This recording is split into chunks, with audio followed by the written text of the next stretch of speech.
بسم الله الرحمن الرحیم. شروع کوم د ډیر زیات بخونکی او د ډیر زیات مهربان رب په نوم باندې. السلام علیکم ورحمت الله وبرکاته.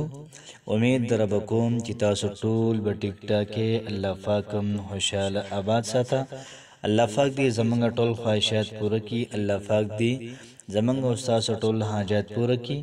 او دغه رنګه څومره مشکلات دي، تکالیف دي، پریشانې دي، الله پاک دې را ټولې پریشانې دا ختمې کړي. نن زه ستاسو خدمت کې د یوې نوې وظیفې سره حاضر یم او ډېره زیاته بهترینه او ډېره زیاته خاصه وظیفه ده. یاد ساتئ چې کوم بنده دا وظیفه وکړي نو ټول عمر به راته دعا کوي. د یوې شپې وظیفه ده یا د یوې ورځې وظیفه ده، انشاءالله العزیز ټول عمر به راته بیا دعاګانې کوي. یو ځل دا وظیفه وکړئ، په خپل هم وکړئ، ملګرو سره هم شیر کړئ. فرمایي د جمعې په شپه یا د جمعې په ورځ چې کوم سړی دا وظیفه وکړي نو فرمایي چې دې سړي په رزق کې به الله پاک ډېر زیات خیر او برکت واچوي. الله پاک به د انسان ته دومره مال او دولت ورکړي، دومره چې د انسان څومره لګوي نو کمیږي به نه. بعضې وخت کې انسان بې سکونه وي، مال له پکار وي، دولت پکار وي، رزق کې تنګسیا وي، بلکل دا بې سکونه وي، دغه رنګ یې ټینشن ورته وي، آرام ورته نه راځي، بلکل دا پریشانه وي. جمعې په شپه یا د جمعې په ورځ باندې دا وظیفه تاسو کوئ، انشاءالله العزیز څومره ډېرې پیسې تاسو ګټئ، دومره پکې الله پاک ډېر برکت اچوي. که لږې پیسې ګټئ بیا هم پکې الله پاک برکت دا محترمو دا اچوي او تاسو به د پیسو د برکت د محترمو دا حیرانه شئ. داسې یو ناشنا آیت دی چې محترمو په غرونو کې لارې وباسي. زه تاسو ته د هغې فضیلت وروسته وایم. په غرونو کې لارې وباسي. رزق خو معمولي غوندې خبره ده. یاد ساتئ چې د رزق حوالې سره څومره مسلې مسایل دي، د مال و دولت سره هغې حوالې سره څومره مسلې مسایل دي. دا وظیفه دې وکړي، انشاءالله العزیز الله پاک به ته لارې کولاو کړي. دویم روح د دې وظیفې دا دی، که چاته مشکلات وي، که چاته تکالیف وي، څوک دومره په ټینشن کې وي، څوک دومره په مشکلاتو کې وي، د هر قسم د مشکل د حل لپاره د آیت محترمو دا ویلی شي. په دې آیت کې دو جزء دي. یو جز پکې محترمو د مشکلاتو د حل لپاره دی، بل جز پکې د رزق د سوا کېدو لپاره دی. د الله پاک هغه بندګان چې هغوی د رزق په طلب پسې ګرځي، راشي دا وظیفه وکړئ، بیا څه ناڅه کار کسب کوي، الله پاک پکې برکت اچوي. او کم کسان په مشکلاتو کې دي دا وظیفه وکړئ، انشاءالله د مشکلاتو نه نجات الله پاک درکړي تا ته. ډېره زیاته بهترینه او ډېره زیاته حیران کن وظیفه ده. یاد ساتئ چې رزق تنګېږي په یو څو خبرو سره.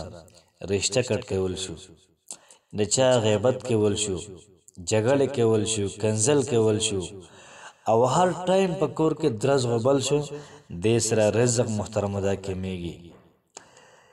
رشته پالل شو، د میلمه اکرام کول شو، دغه رنګ ښکلې مزیدار اغلا خبرې کول شو، چاته عزت ورکول شو، په دې سره محترمو رزق داسې واقعېږي. کم سړی چې د ساه مونځ کوي 8 بجو نه واله د 10 بجو پورې دا مونځ دی، 12 رکعاته مونځ دی. کم سړی دا مونځ کوي نو الله پاک به وله په رزق کې محترمو ډېر زیاته برکت واچوي. د دې که مکمل تفصیل ګورئ نو نماز چاش په نوم باندې زموږ یو ویډیو ده، وظیفه ده، تاسو دغه ویډیو بیا وګورئ، انشاءالله مکمل تفصیل دا به محترمو هلته کې تاسو ګورئ. که بچا باندې قرض وي، ډېر زیات قرض وي، انشاءالله دا قرض به الله پاک په خپل قدرت کامله سره محترمو دا به ختم کړي. چا سره نغدې پیسې نه وي، د جمعې په شپه محترمو دا وظیفه وکړي، انشاءالله الله پاک به ډېرې زیاتې نغدې پیسې ورکړي. کاروبار کې به الله پاک برکت واچوي، دغه رنګې د قرضو نه به الله پاک د نجات ورکړي. یاد ساتئ چې زموږ دا کومه وظیفه ده دا د جمعې په شپه هم کولی شي، د جمعې په ورځ هم دا کولی شي، او دغه رنګې په نورو ورځو کې هم دا وظیفه دا کولی شي. خو خاص د جمعې د شپې د جمعې د ورځې لپاره د ډېره زیاته پاورفل او زبردسته وظیفه ده. د اجازت لپاره په کمنټ کې د الله پاک نوم یو پې رحمه ولیکئ، انشاءالله العزیز بیا به وظیفه دا به ډېره زیاته کار آمد وي او دا به ډېره زیاته کار کوي. وظیفه داسې ده چې د ماسخوتن د مانځه نه بعد به 2 رکعته نفل صلات حاجت وکړو. چې کله موږ 2 رکعته نفل وکړل، ښه آسان نفل تاسو کوئ چې کوم تاسو ته آسان وي. 2 رکعته نفل صلات حاجت مونځ دام وکړل، بیا به د هغې نه بعد 100 پیرې درود ابراهیم وي. که درود ابراهیم ګران وي نو صلی الله علیه و آله وسلم، صلی الله علیه و علی آله وسلم، دا 100 پیرې ووایئ، خو په ترتیب باندې، په قلار باندې، په تادی باندې مه وایئ. ورپسې به 100 پیرې استغفار وي. استغفر الله ربي من كل ذنب واتوب الیه. چې کله 100 پیرې دا ویلي، بیا به د هغې نه بعد 313 پیرې د سورة طلاق د آیات به وي.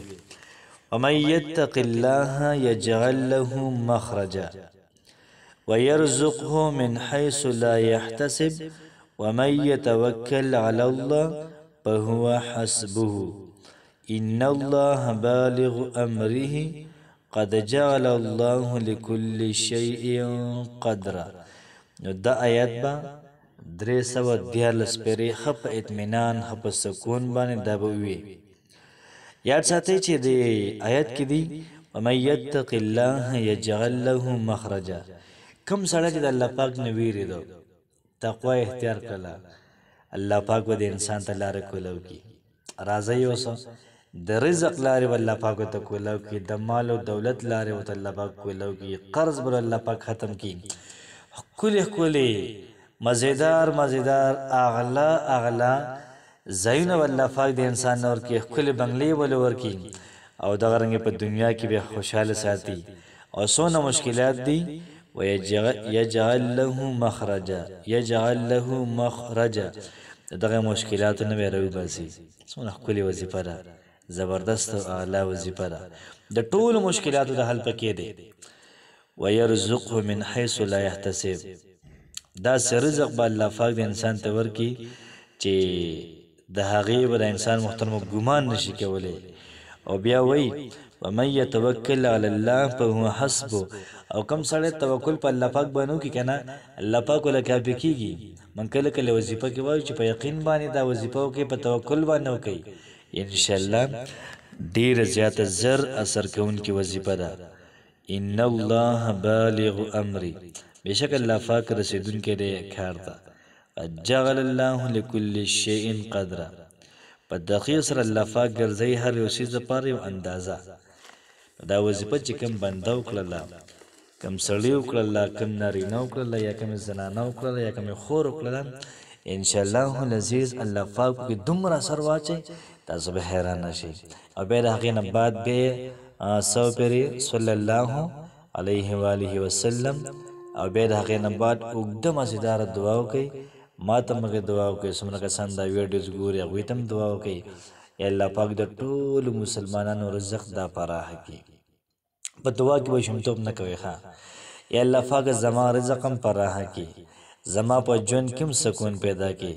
او دا څومره کسان چې دا ویډیوګانې ګوري او دا وظایف ګوري او دغه رنګې وظایفو سره تعلق ساتي، د دې ټولو په ژوند کې سکون پیدا کړي، د دې ټولو مشکلات دا ختم کړي، او د دې ټولو په زړونو چې څومره ارمانونه دي دا ول ټول پوره کړي. الله پاک مو خوشحاله ساته. السلام علیکم ورحمت الله وبرکاته.